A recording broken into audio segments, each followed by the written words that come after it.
He wanted That's kind of like us sometimes. That's right. He wanted God to wipe them out. Yeah. Well, about 200 years later, 250 years later, a prophet named Nahum got to write the prophecy about the destruction of the city of Nineveh. So I call it the prophecy that Jonah wished he could have written. Yeah. Because these two prophets, it's interesting, two of the Jewish prophets wrote about the city of Nineveh. Jonah, gave there, and his was a message of salvation. Yes. And then Nahum is a message of judgment. And there are 12 specific prophecies that Nahum gave about 50 years before Nineveh was destroyed that are exactly fulfilled in the destruction of that city.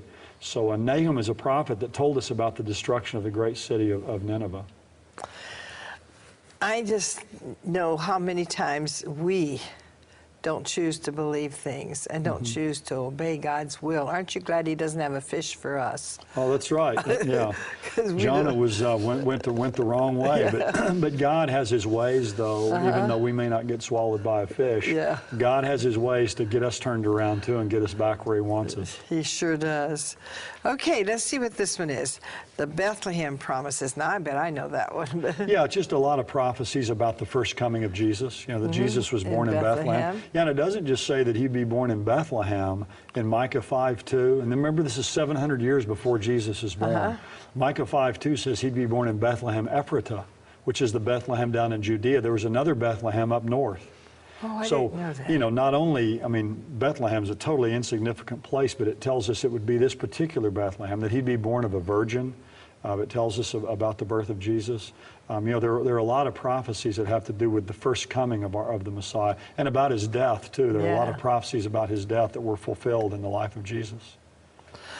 Well, this is a book we're talking about. It's Mark Hitchcock's The Amazing Claims of Bible Prophecy. And you're hearing, he's going down the line, just telling you the different ones that have been fulfilled. And if I were you, I'd have this book, because this you can tell your friends and say, what do you think about this? Tell your atheist friends, look, what do you think? There it is. It's right there in the Bible. These have been fulfilled. And this book will be a blessing. And we're going to talk more with you here in a little bit. When we come back, I want to talk about the prophecies that haven't been fulfilled. Yes. And I personally thought everything was fulfilled for Jesus' coming. But there's still some that need to be fulfilled. Yeah, there are a lot of prophecies that are going to be fulfilled in his coming. That's right. So we're pretty close to the coming of the Lord. It sure looks that way. And it seems like things are going faster. Yeah, that's right. It seems like we're on, some people say we're on the home stretch of the church age. It looks that way. And so you'll want to have this book. It will really, really help you. The Bible, the Future, and You. Talking with Mark Hitchcock, and we'll be back in just a minute. Don't you go away. Bye-bye.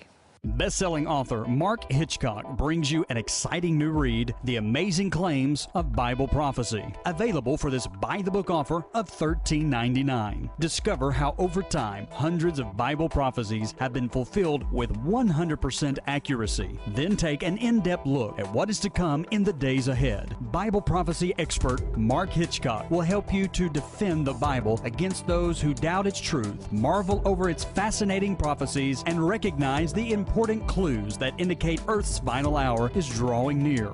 The Amazing Claims of Bible Prophecy can be yours for this special offer of $13.99 by calling 888-725-8033 or log on to buythebook.tv and request offer number 227. That's 888-725-8033 or log on to our website buythebook.tv and request offer number 227. If you would like to receive your copy of today's edition of Buy the Book, please be sure to call 888-725-8033 and ask for today's offer number on the screen. DVDs are $14.95 plus shipping and handling and come with 4 total episodes per DVD. Order your DVD of Buy the Book today and call 888-725-8033. Welcome back to Buy the Book. My special guest is Mark Hitchcock, and we're talking about Bible prophecy, maybe in a little different way than you've seen it before. This is prophecies that have already been fulfilled and those that still need to be fulfilled. And earlier we talked to some of them that have been fulfilled. What are some that need to be fulfilled? Well, you know, before the rapture can take place, that is the coming of Christ for his saints, nothing has to be fulfilled before the rapture So to he take could place. come any time? He could come at any time, that's Ooh, right. I'm ready. But these are some prophecies that the Bible has stated that will be fulfilled in the future. And a lot of these we can already see happening really today. One of them is the regathering of Israel as a nation. That's one that we can Yes. kind of see, but yet hasn't been totally fulfilled because it's in the process of happening. We can see it before our eyes. It's happening faster than ever before. Oh, it is. In New York, one of my dear friends who was a travel agent from Israel, and he just moved his whole family back just this year, this summer. But yeah, and it's amazing because you'd think, why would someone go back there? You know, you think you'd stay away from that place, Especially but when yet they just keep going. You know, the nuclear wars and Yes. things that could happen, but they packed up everything and went home to Israel. Wow. Isn't that something? That is. Well, you've got that prophecy. You have a prophecy that the Roman Empire is going to be reunited. Then Daniel chapter 2, Daniel chapter 7. And what we see today in the European Union looks like the beginning or embryonic stages of that, because you have now 27 nations in Europe gathered. You have 16 of them have their one currency, the euro. They have 500 million people in the European Union. And so I think some of the things we see happening there are setting the stage for the fulfillment of this prophecy of a reunited Roman Empire. There's prophecies in the Bible. I mean, to me, one of the incredible ones is 2,500 years ago, the prophet Ezekiel said that when the Jewish people had been regathered to their land, which that's already happened, that Russia, the ancient name was Rosh, that Rosh and several other nations would come down and attack Israel. And one of the nations mentioned there is the nation of Iran. Or it's Persia. It's called Persia. But the name was changed from Persia to Iran in 1935. Now, when will that battle take place? My view is it's going to be during the first half of the 7-year tribulation period, because the Bible says when that event happens, Israel's going to be living at peace. They're going to be living securely. And the only time I know of in the future, the only 2 times Israel's going to be at peace, one is during the millennial kingdom of Jesus Christ. Right. Well, this invasion isn't going to happen then. The only other time is during that first 3.5 years of that coming tribulation, the Jewish people are going to be under their treaty or covenant with the Antichrist. And he's going to be securing their peace.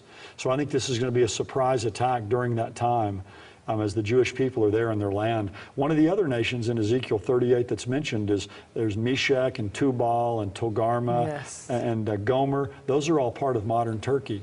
Well, you know, everyone used to wonder, well, how's Turkey ever going to get involved in this? Because they're an ally of Israel, and they're an ally of the United States.